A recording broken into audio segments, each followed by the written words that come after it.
The restaurant was too loud, too bright, and smelled like garlic and regret. Mark Thompson tugged at the collar of his only decent shirt, second-hand, bought for his sister's wedding 3 years ago, and scanned the room for table 12. The hostess had vanished. His phone buzzed, running 10 minutes late.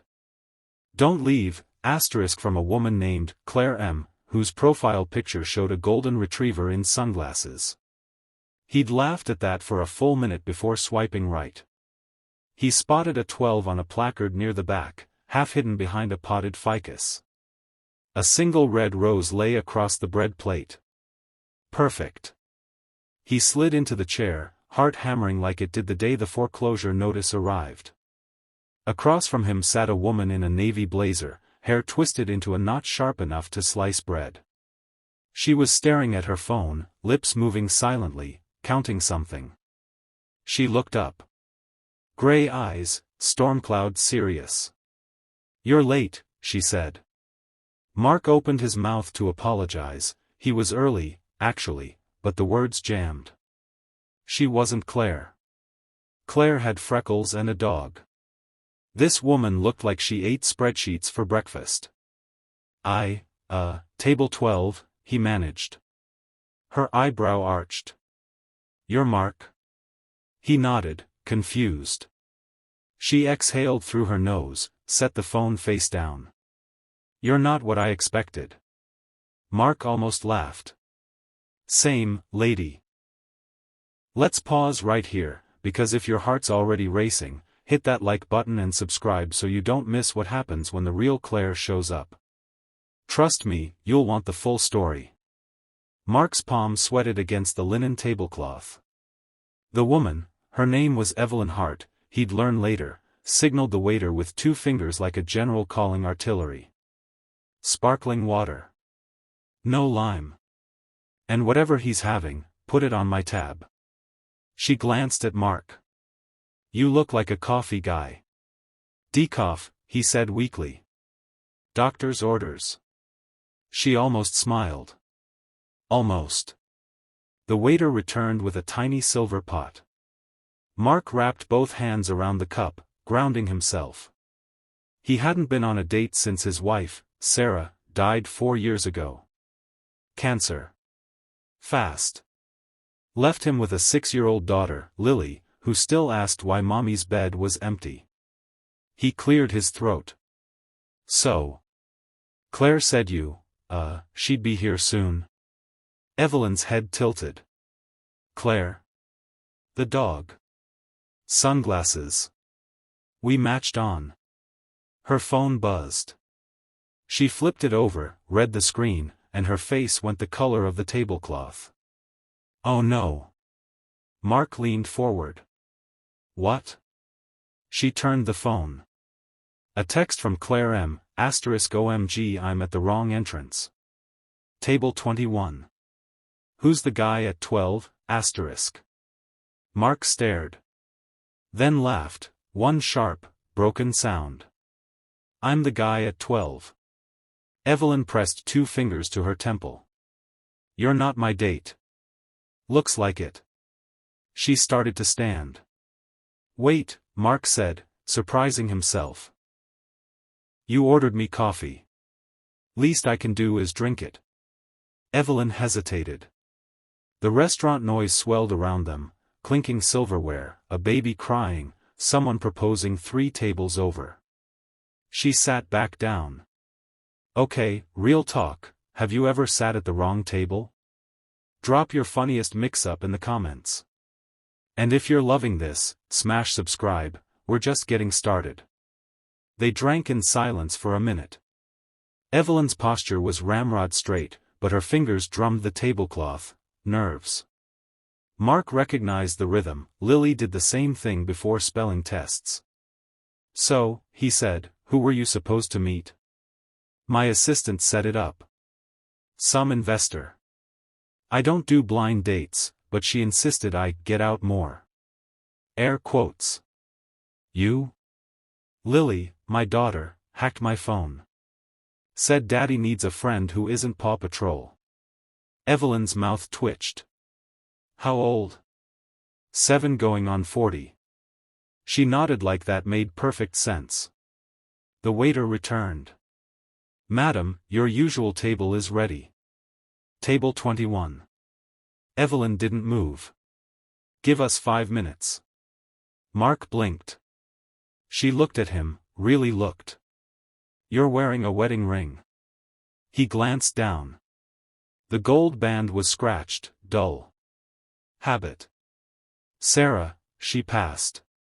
For years. I'm sorry. He shrugged, the motion too small. Some days are better.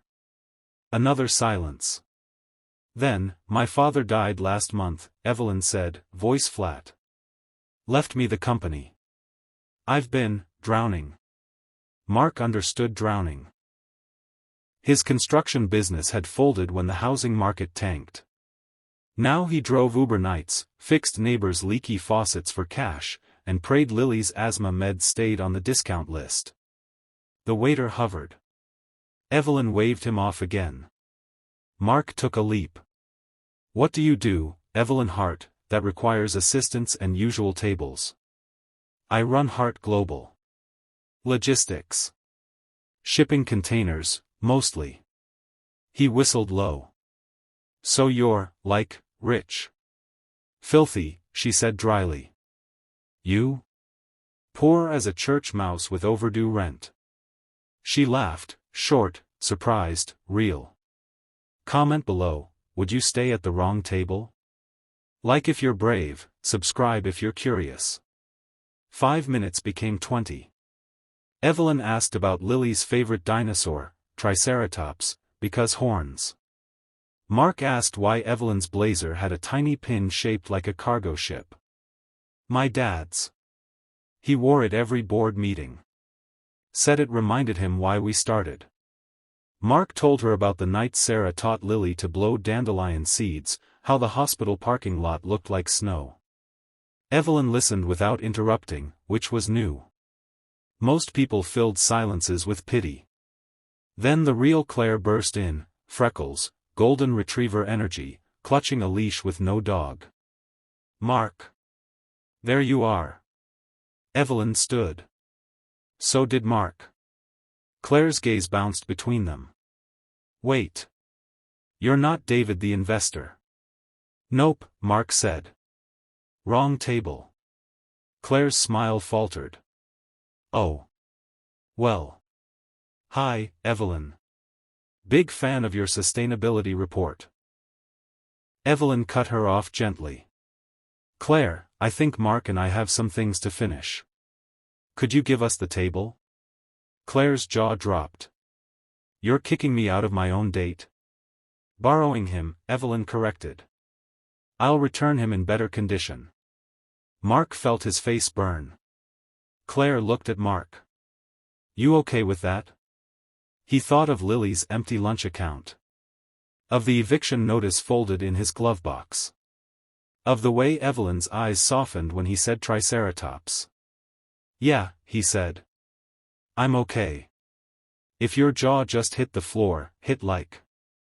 And subscribe, we're about to see what happens when the CEO and the Uber dad share dessert. They ordered tiramisu because neither had eaten. Evelyn used the dessert fork like a shovel. Mark ate slowly, savoring.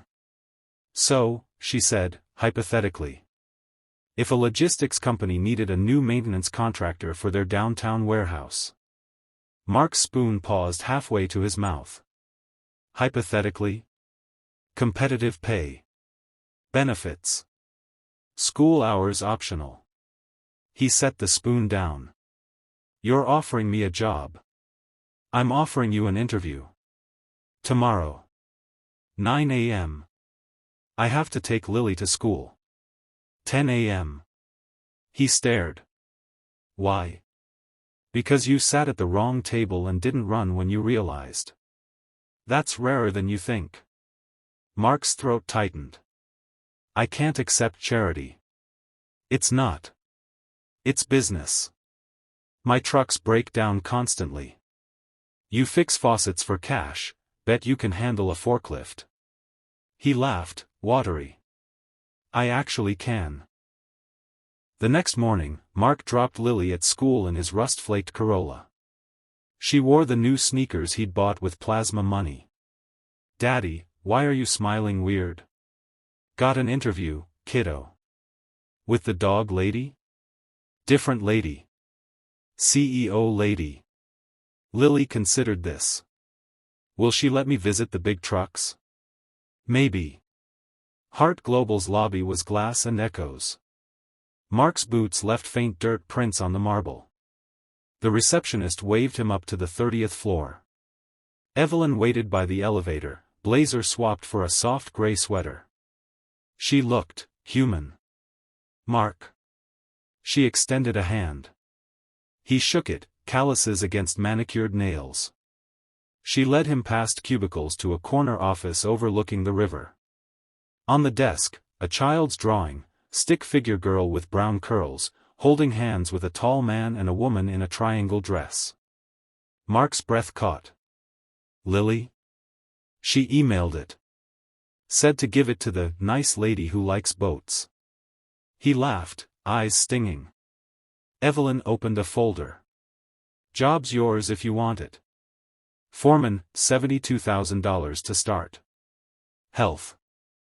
401k, tuition reimbursement for Lily when she's older." Mark sat hard. Yes. God, yes.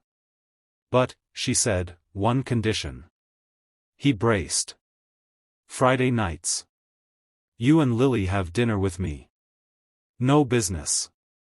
Just people." He blinked. "You want to hang out with a 7-year-old? I want to not eat alone in restaurants anymore." Fast forward 3 months.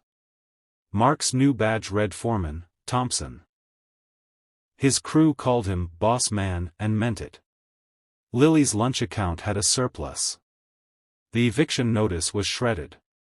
Friday nights became sacred. Evelyn's penthouse had a kitchen bigger than Mark's old apartment. Lily taught Evelyn how to make slime. Evelyn taught Lily how to read a balance sheet for emergencies. One night, snow tapping the windows, Evelyn set down her fork. "I have a confession." Mark raised an eyebrow. "I knew it was the wrong table within 30 seconds. I stayed anyway." Lily gasped. "You tricked Daddy." Evelyn smiled at Mark. "Best decision I ever made." A year later, the restaurant, same one, hosted a small party. Table 12, red rose replaced by a tiny triceratops figurine. Lily stood on a chair, clinking her sparkling cider. To Daddy and Evie, who sat at the wrong table and found the right family. Mark's arm was around Evelyn's waist. Her head rested on his shoulder. The waiter who'd once served them sparkling water, no lime, snapped a photo. If this story made you tear up, hit like. Share it with someone who needs to believe in wrong tables. And subscribe, because every Friday, we drop new stories about ordinary people finding extraordinary love. Comment your favorite moment below. Mine? When Lily drew the family portrait. See you at the next table. Epilogue, for the subscribers who read descriptions ***. 2 years on, Hart Global launched a scholarship for kids of single parents in trade industries, named after Sarah Thompson. Mark runs the program. Evelyn proposed on a cargo ship at sunset, ring hidden in a triceratops piñata. Lily said yes for both of them. Sometimes the universe doesn't need GPS. Just a wrong table, a red rose, and 2 people brave enough to stay.